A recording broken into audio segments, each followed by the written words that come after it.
Peace on you, brothers and sisters, together with the commander of Sheikh Mansur Battalion, Mr. Muslim Kadyrov, will discuss with you the potential of resistance on the Caucasus and also what is in fact the Kadyrov army.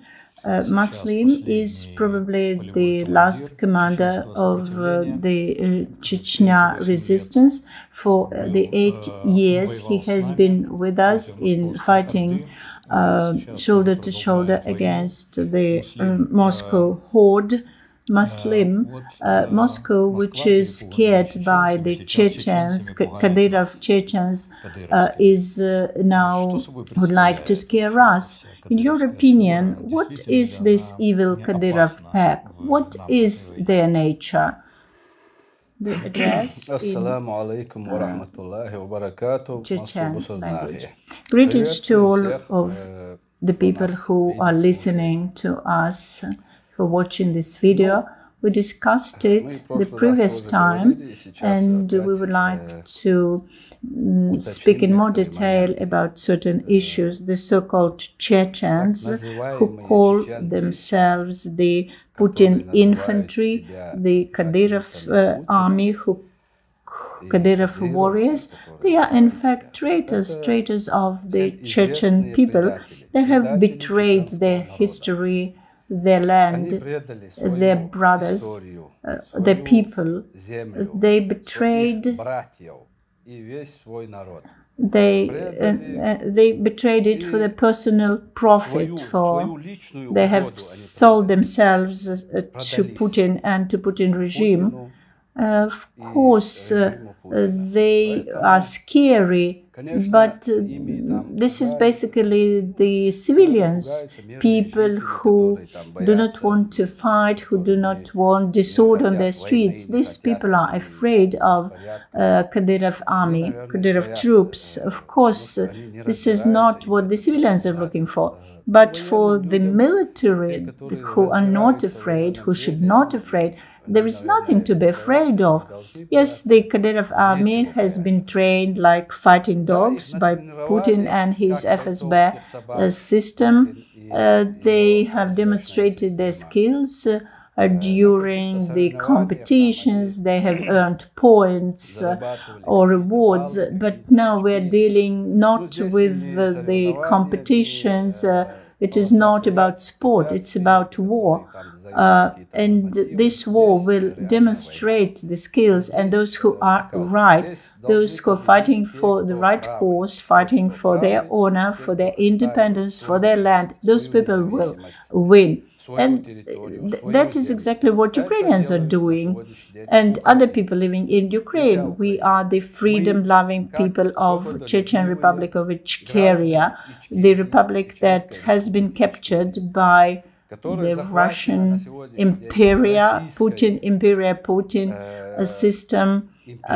Today our land is occupied for different reasons. People are scattered beyond Chechnya, beyond our country, and that's why we have united fighting our common enemy. We have one common enemy. This is Putin and his Putin regime. We are not fighting Russian people. We have not declared war to the Russian people. We do not promise that every Russian will be killed. No, but those who fight us, those who come with their weapons to us and threaten us with the weapons, we will fight with them. Well, we should not be afraid of Kadyrov warriors. They are normal people, but just traitors. Well, traitors have a very low motivation. These are people who have rejected their God, their land, their brothers, their family. What is their motivation? The white traitors should die in Ukraine. How would they make profit, earn profit in Ukraine? Also, the last days have demonstrated that bullets do not bounce back from them. Ukrainians and our partners, our allies, are much stronger in their spirit, and that's what Ukrainian armed forces have demonstrated. You have not been to the Caucasus for a long time. This was forbidden. This is not allowed because you are part of Chechen resistance. In your opinion, is the resurrection of in the Caucasus is possible? Is there capacity for the liberation movement, for the resurrection? Well, in the Caucasus, people are dissatisfied, especially in Chechnya. People are dissatisfied with Putin regime. But as we have mentioned before, 100,000 Putin soldiers are keeping an eye on Chechnya, and this is similar in Dagestan, Ingushetia, Kabardino-Balkaria, all over the Caucasus. The regime there is based on the bayonets, but people are in the fighting mood. If elections happen today, 1 or 2% will only vote for the current power, current government of Chechnya, but we do not have this choice.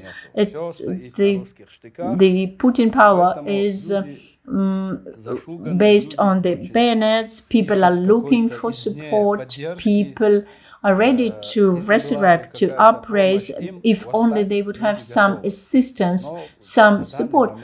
But at this moment, they lack the necessary instruments. Well, we should understand that today in Ukraine, the military group of 120, 130,000 people is fighting in Ukraine. But in Chechnya and Dagestan, this military grouping of the federal Russian forces is 300,000. And the territory is much smaller than the territory of Ukraine. In other words, you see how many people have to keep an eye on Chechnya and Dagestan. So many people have died for Chechnya freedom. 300,000 out of 1 million Chechen population have perished. So people have died. 1/3 of Chechnya population has died, and still another big portion are the refugees. And that's what the Russian world is bringing us. The Russian world does not want to conquer us. No, he wants to kill us. Let's not fool ourselves. We either fight, we may be killed, but we will be free, or we will be killed when they fight us. Putin will exterminate us. The population of Ukraine, people will not be loyal to Putin, and because of this disloyalty, people will be killed. This is something that we have to understand. That's why we fight, we resist, and we have to win. We will chop quite a number of Putin army, Putin soldiers here, and then less of the federal Putin forces will be in the Caucasus. The Caucasus will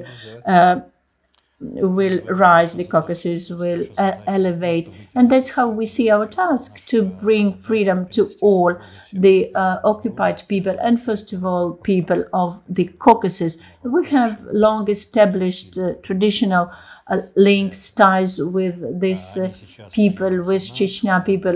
They are currently fighting for us, and we will be fighting for them later when we win Putin in Ukraine. Well, with God's support, we will win. This is evident and inevitable because truth is with us. God Almighty observes and supports. We are fighting not for money, not for the titles or ranks, not to elevate somebody, but we're fighting for our personal freedom, for the independence, to be free in spirit and in body, to be free. That is why today time has come when each individual person can demonstrate his position, his opinion, his attitude, and demonstrate how people love Ukraine. First of all, I appeal to Ukrainians, how Ukrainians love their motherland. Tomorrow it will be too late. Heroes are needed today, not tomorrow when the fight is over. Well, we have quite a number of people fighting on our side, but nevertheless, there are still people who are thinking whether to join or not. Please don't think. Take the fighting position, the active position, and demonstrate that you are a citizen of your country, that you one would like to be free, but not the slave of Putin and his FSB system. Even if Putin will occupy the territory of Ukraine, no one will be free. You will be slaves, even worse than slaves, humiliated slaves. That's what Putin regime brings to other people. Putin army, Putin regime is very angry now. They did not expect such resistance. They did not expect that people will be so stoic in trying to protect their land. But we will show them. They will see how well we can fight. As Khrushchev once mentioned, we will demonstrate Kuzma mother to the Putin regime. So it is not, we're not talking about fight, we're talking about victory. We understand, and you probably have seen the capacity, the potential for the fight to win the battle, potential for the victory is enormous. If you see us, watch us currently from the territory of the Russian Federation, and the whole land of the Russian Federation has been occupied. Every inch of Russia has been occupied and therefore, if you are watching us from the occupied territory, please think, how can you contribute to the victory over Russia, over Moscow? How can you contribute to your own liberation? If it can be such minor, trivial thing, please do. You may do something on the internet, but you can do something with your hands. Please do it. If you can organize resistance, please do it. The victory is very close. The victory is close, and and it is important that you will take part in the resistance. And true Muslims, they also should remember all the testaments of their God. If you are a Christian, please remember the Holy Scriptures. Please take in mind that Russian Orthodox Church is the ape of God. This is the devil, that they are hypocrites, infidels, that will impose their ideas on you. And this hypocrisy should be stopped. We should not only act in the interests of our motherland, but also act in the interests of God. And in this case, the victory will be with us. So not the Satanists are the worst enemies of God, but rather infidels, hypocrites are the worst enemies of God. Definitely the God is on our side, or we are on the God's side, not on the side of the Satan. Amen? Amen. Well, yes, they are infidels, they're godless people, and therefore we should treat them as godless people. Even if they believe in something, if they obey to some rules, we should consider their position. The communist system, it has been the godless system, and that's how we should treat them. Well, they have quite a number of well-trained popes, well-trained priests, people who make money on God, who make profit. They are the worst enemies of the God, and these are the people who we should resist. No obedience at all. Please reject what they teach you. Reject and resist. We will win. Amen. İnşallah. We will win. Allah Akbar.